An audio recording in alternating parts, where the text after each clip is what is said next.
Just think Jerry Seinfeld with Right. comedians riding in cars. Hey everybody, I hope y'all are having a great day today. I got my friend Jeremy Wilson with me today, and Jeremy is on staff. I always do this in this parking lot. I don't.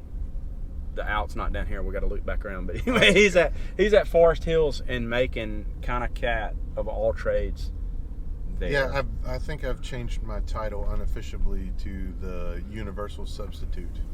Just kind of fills in. I do everything.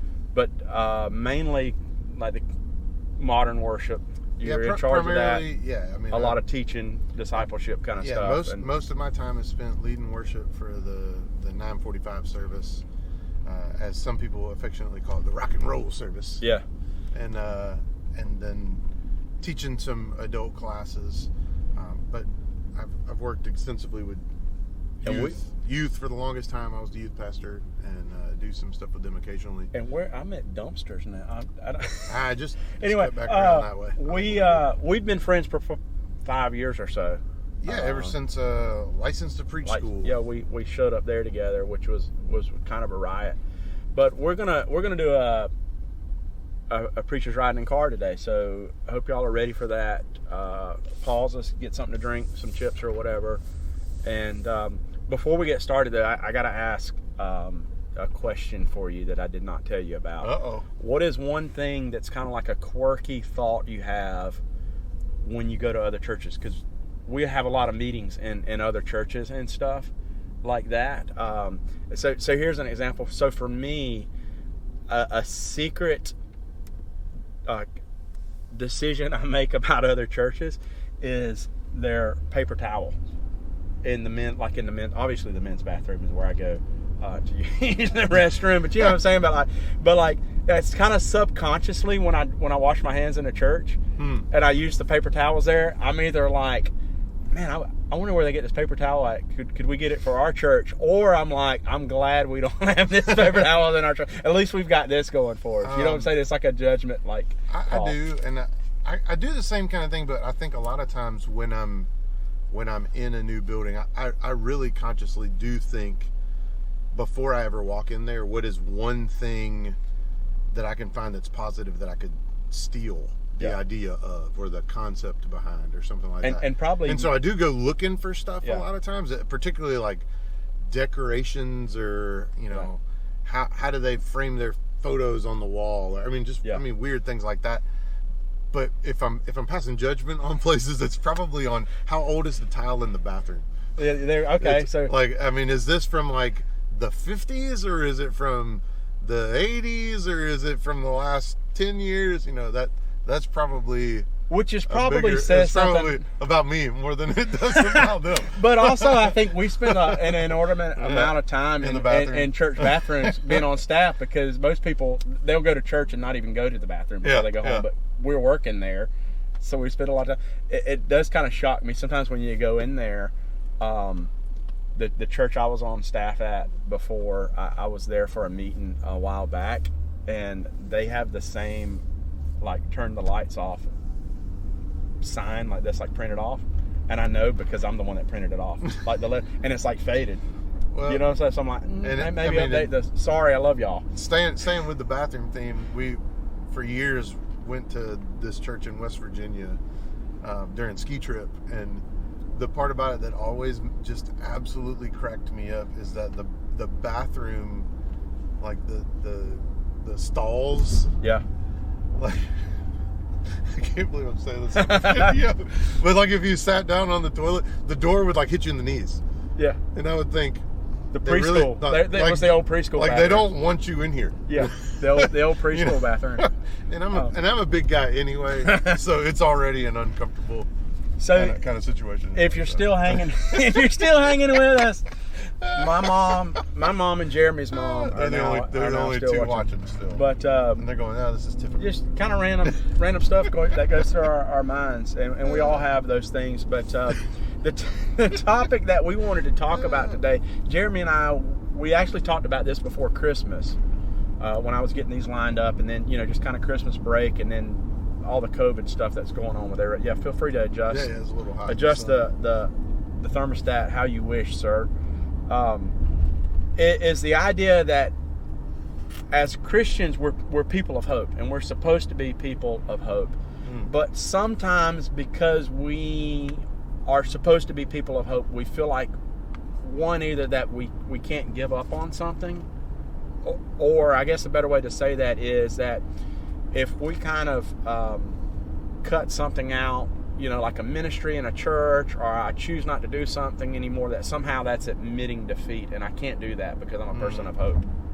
So I think the biggest example of that probably everybody understands is we're still in the COVID world. And so I think a lot of people kind of have this mindset of, this is going to be the Sunday that everybody shows up. That wasn't here. And if I'm tracking right here, I really think that what we're kind of getting at is that the church is famous for holding on to stuff past its life cycle. We will ride the Titanic to the sea floor. Yeah. And in this COVID world, I think that's a very tangible reality to kind of address. But I don't think this is new behavior for the church. It's certainly not. The church has been dealing with this for forever. I was a youth pastor for 15 years at the church, and I think the first few years of coming into Forest Hills, I came in with fresh eyes. And now I've been there for almost 25 years almost, and so now I don't have fresh eyes anymore. Yeah. So I get why people are the way that they are, but when I came in with fresh eyes, it was easy for me to be the young, kid that, oh, he's young, he's stupid, he doesn't know anything. Yeah. But I was the one asking questions of like, why do we do this? Yeah. Why are we still doing this? Why are we still hanging on to this? This is dying. This is dead. This is whatever. The church has been doing that for as long as it's been the church. So why do you think we fall into that trap of kind of holding on to things for too long? Because I guarantee you, if there was a church group on the Titanic, that really wasn't a thing then. But now we kind of do these trips together. Because you're going to Israel. But I guarantee I'm hoping with a group, yeah. But if there was a church like youth group on choir tour on the Titanic, they'd been a chaperone somewhere. Like, it's okay, guys, don't get the life jacket. It's all going to turn around. Like, what do you think wires us or predisposes us to kind of holding on to things for too long?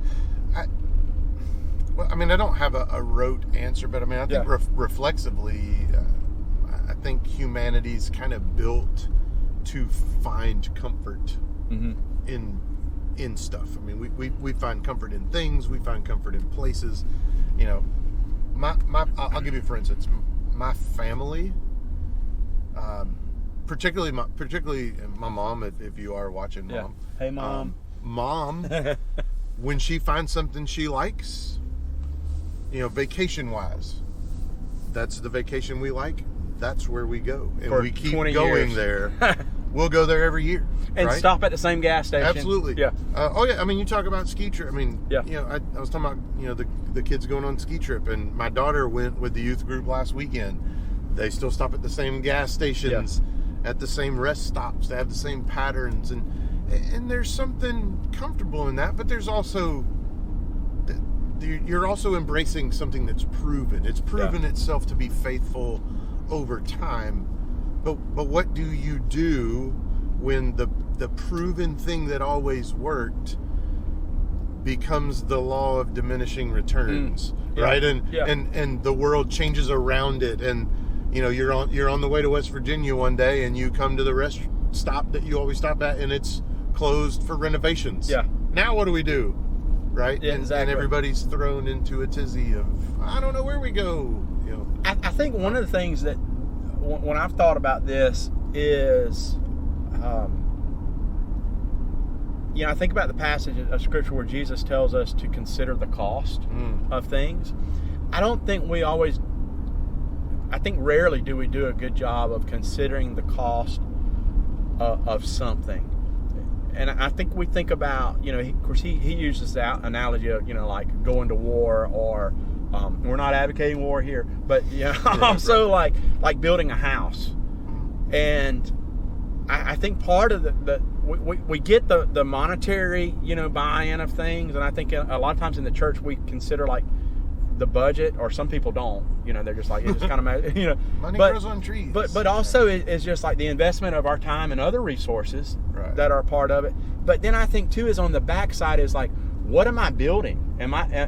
Is my intention for this going into this to be a 30-year obligation, or is it like a once and done thing? So I think we just kind of get in this cycle of like, we just continue to do things, and like you said it earlier, a lot of times when you go in as a new staff person, or for me as a pastor, you go in somewhere and you're like, why do we do this? I don't know, we've just always done it this way. Those are the magic words.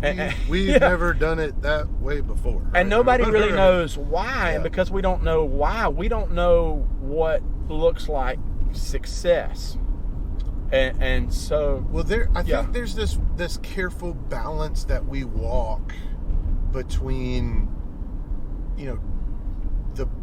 the benefits of being a trailblazer and blazing this new path and the new life and growth that comes from it, and there's the balance of the value of tradition and investing in something that we've done, and we've done it this way for real reasons.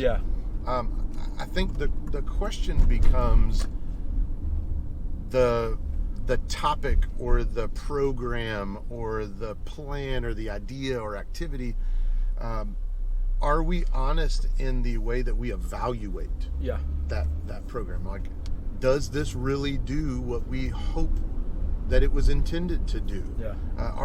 Are we willing to let something go in order to birth something new that's exciting and breathes new life? Or are we going to hold on to it because it went from being a great tradition to now it's a golden calf? And we just have to bow down to it because we don't know what else to do. And I think one of the keys to this is that we're talking a lot of like kind of church structure, but this is not just church structure stuff either. This is like relationships. Because you could be listening to this or watching us at work with your headphones in, right? And you're thinking, well, that's good. I'm not really involved in the planning of stuff in my church, but we do this like with relationships too, like where we just kind of like hold on to like a relationship that's like this toxic friendship or something like that, and it's just like,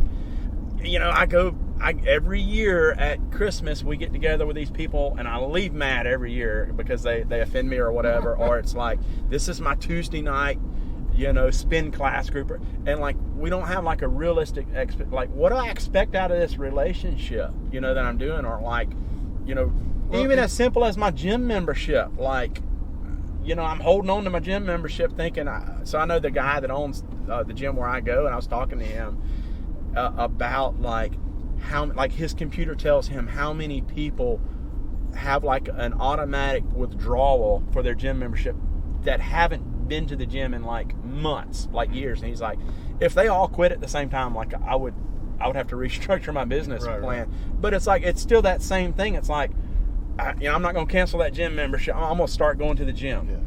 But I think, again, I think part of that's rooted in the person, but church programs and things that we do in and through the church, they're still relational.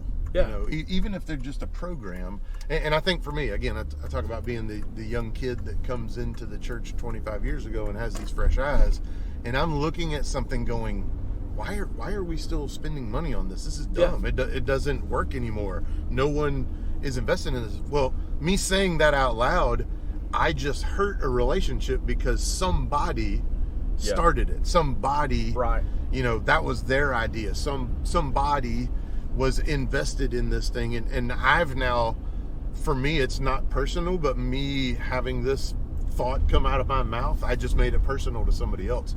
And that creates conflict in the church. And I think sometimes we won't say those things because we get old enough and wise enough to know that if I kick open this, I could really be hitting a hornet's nest by bringing up that this is ineffective. I'm going to hurt somebody's feelings by saying that.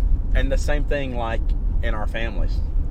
well, don't say that. I mean, that's grandma, Right. So we all know, there are people, and sometimes it's not grandma, sometimes it's like the uncle or whatever, and it's like, well, that's just the way they are.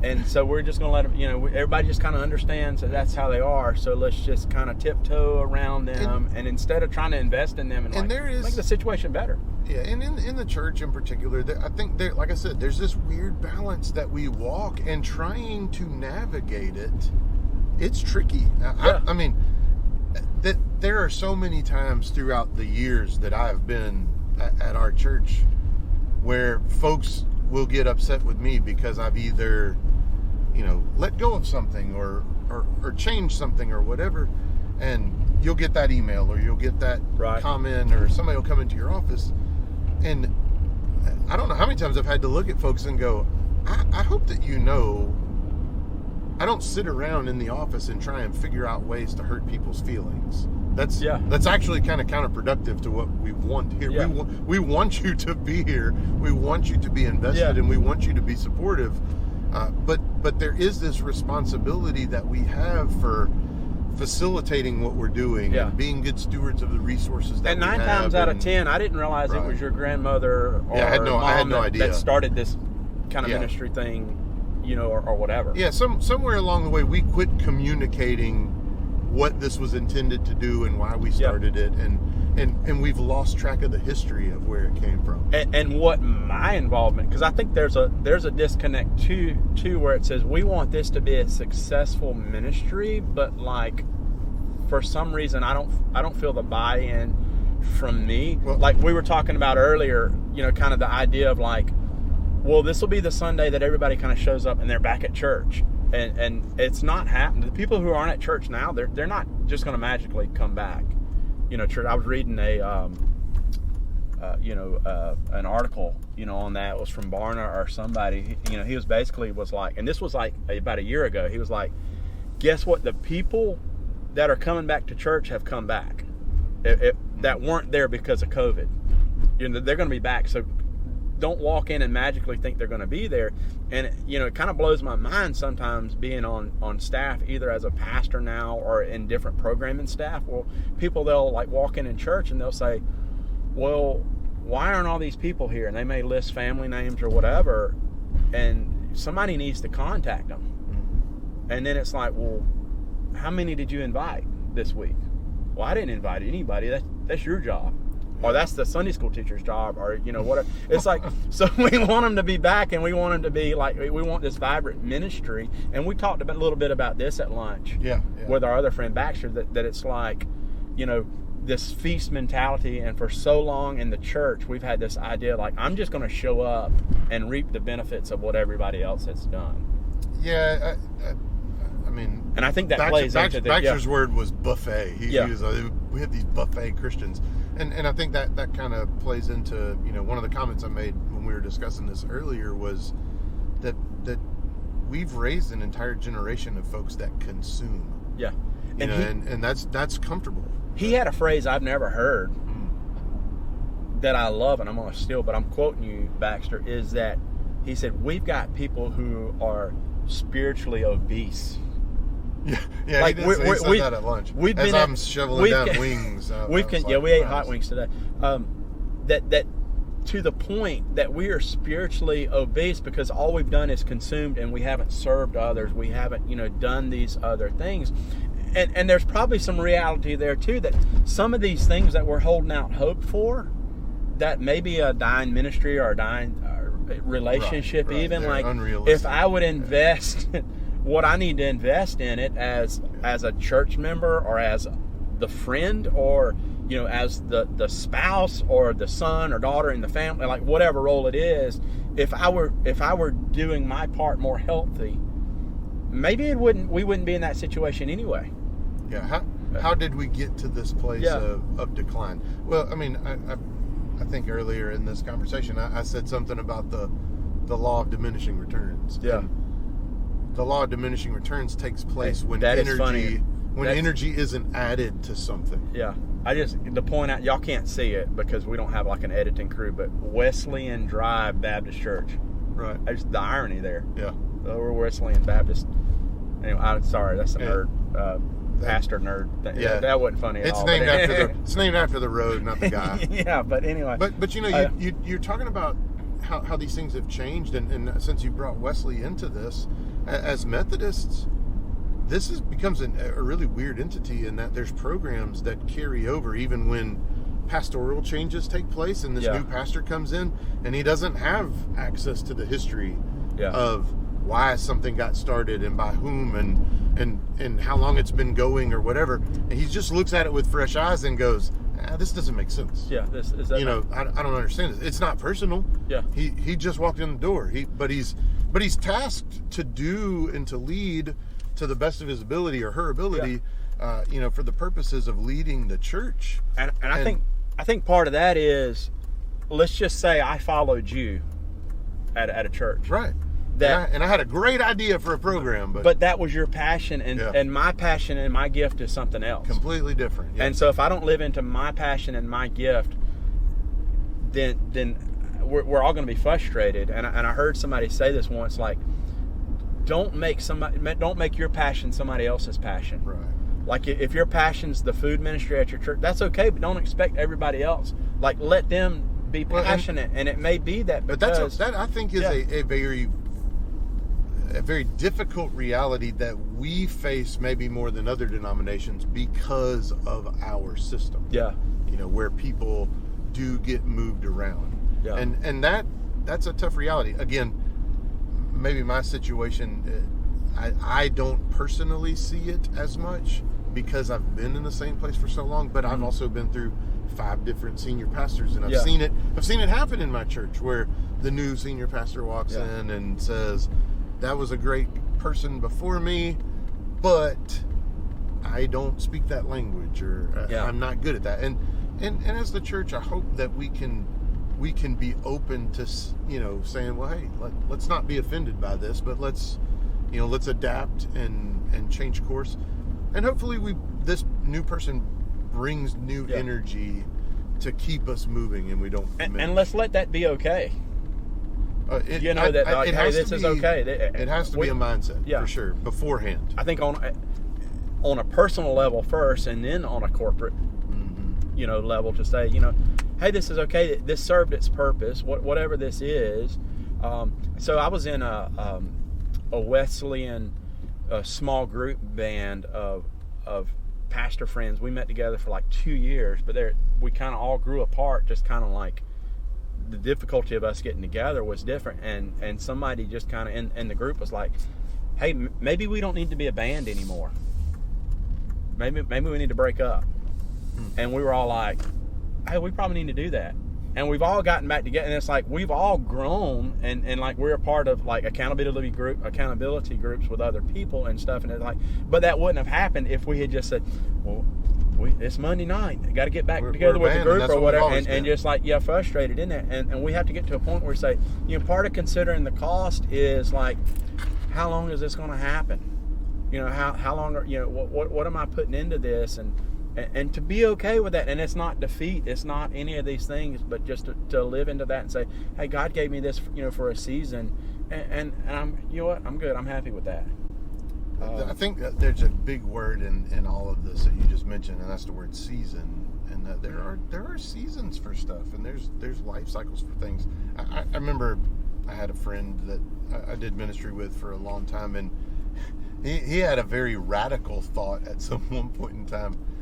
Maybe born out of some of his frustrations in and through the church, but he was like, I think churches should just have a designated life cycle. Like, we're opening on this day, and we plan to be closed on this day, and then if something happens, we'll start all over again. But which might be extreme, but there's some reality there too. There's something about that says we know what our plan is, and we're going to work that plan. Yeah, I'm not saying I necessarily agree with that, but it was quite a radical thought, of thinking about how to envision what church could be. Yeah, but because and here's what strikes me, because this whole time we've been talking about how we hold on to things in the church, and we'll ride the Titanic to the bottom of the ocean.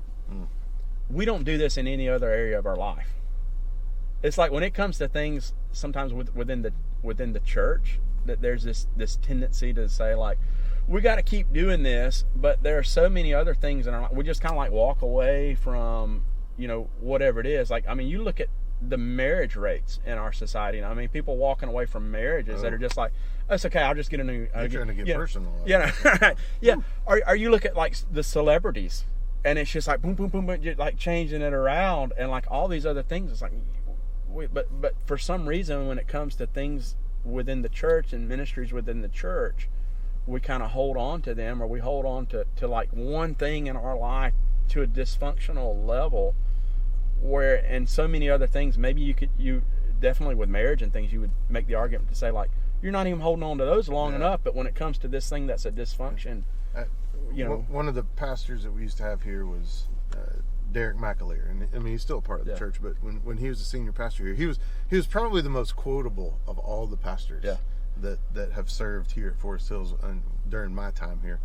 And he has some very like great one-liners that I've always kind of hung on to. And one of the ones that he used to say was, how did he used to say it? Oh man, why is it? I'm going to end up messing up the end of the video just because I'm hung on his You'll call me on the way home. know. I remember what it was now. Well, he had some good ones, and it was always like people are always the way when people get older, they're the way they've always been, only more so. And stuff like that. But I mean, just exploring the church, we're not going to be surprised by how people are. I think what we get most surprised by are when people choose to be flexible.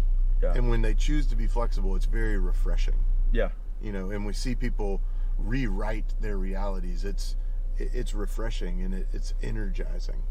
And what we can't be surprised of is when people dig their heels in. That's normal. That's how they've always been. But it's when we have those moments where we interact with folks that bring new energy and new life that we. Because I think that so many times the people dig their heels in because if anything's brought into question, you're not questioning the thing, you're questioning me. Because maybe that was my idea, to come up with. And instead of being like, it was great, wonderful idea, but like maybe let's move on to something, else. And it's the same thing. Like my friend who was the one to have the courage to kind of step forward and be the first one, and that would be a challenge, to those listening, is be courageous enough to be the first one in the room, maybe to say, hey, maybe this doesn't work anymore. And instead of saying like, oh, you don't like me anymore, like you don't want to hang out with me, it was like, it's not about that at all, because we're all still friends and we all still keep in touch with each other. We just don't do it every Monday night because we're in different places of life, and that's what it was more so than the others. And I think we get so defensive of like, because we're in this world, this kind of cancel world, that if you're coming after the idea, you're not coming after the idea, you're really coming after me, and I'm not comfortable, with this. So, I hope y'all have enjoyed this time together. I know I have. I hope you've got some thoughts and some ideas, out of this. But I think, it's to remind ourselves when we go into things, like, consider what it is. Like, what is our purpose, out of this? I was talking to your coworker before I went to got to your office for lunch, and she was saying, people have forgotten that the reason we come to church is not to serve ourselves; it's to come and be an active participant in worshiping God.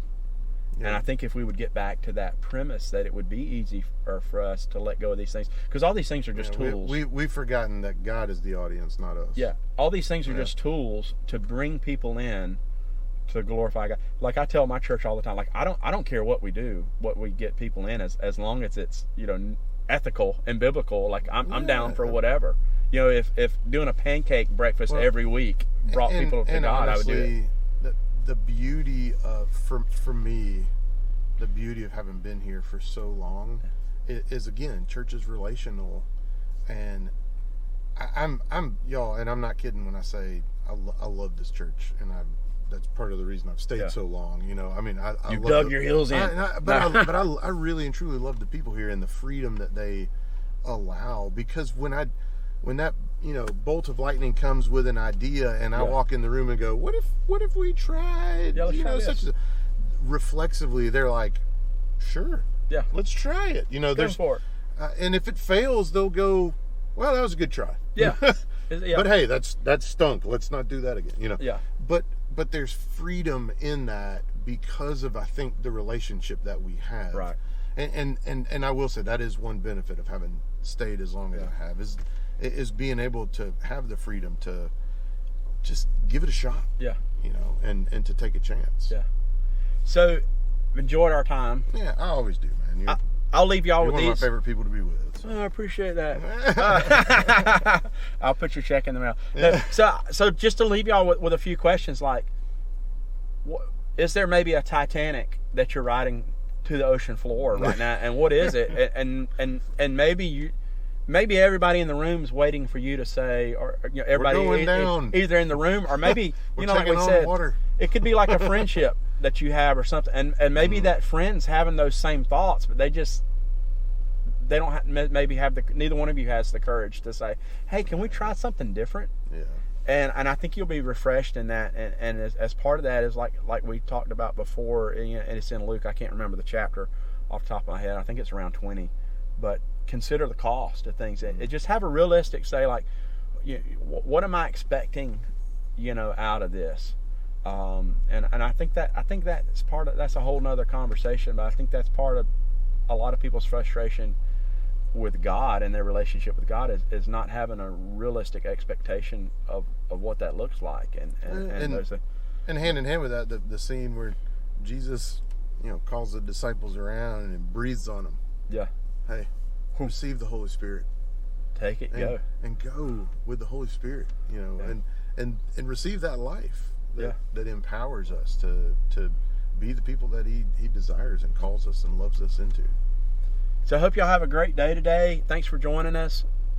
We'll see you soon. Remember, just give us a like, share, follow, Facebook and YouTube, Instagram. Those wings have me tired. Oh, man. Now. It was a good lunch. Yeah.